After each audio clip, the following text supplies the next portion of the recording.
And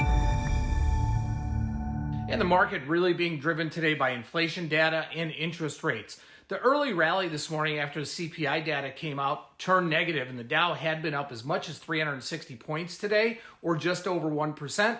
S&P's up about 1.3%, and the NASDAQ up 2% at their highs of the day. The 10-year Treasury yield initially pulled back from a 3-year high down to 271 before making its way higher in afternoon trade. CPI increased 8.5% annually to a 40-year high and increased 1.2% month over month. But perhaps the lone bright spot was the core CPI, which excludes food energy prices, which rose less than expected, climbed only 0.3% in March.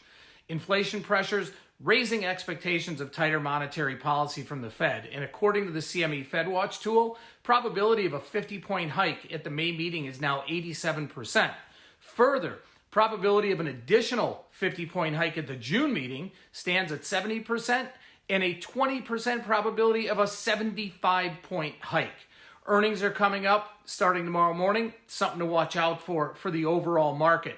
Volatility in the NASDAQ space. Really, it was down this morning as low as 26.5, rallied all the way back to close to unchanged around 29, and it's about 15% higher than where it closed at last Friday. Yesterday, ES options, 650,000 traded total, 66% on the put side. End of month, end of week 3, April, 4,500 calls, traded 16,000 times. Bitcoin, the rallies we saw from a couple weeks ago have been sold off, now sub 40,000. Almost 20,000 micro Bitcoin futures traded today. And the new CME products coming out, the CME group has introduced NASDAQ 100 and Russell 2000 annual dividend index futures, which will provide more opportunities to trade and manage dividend exposure.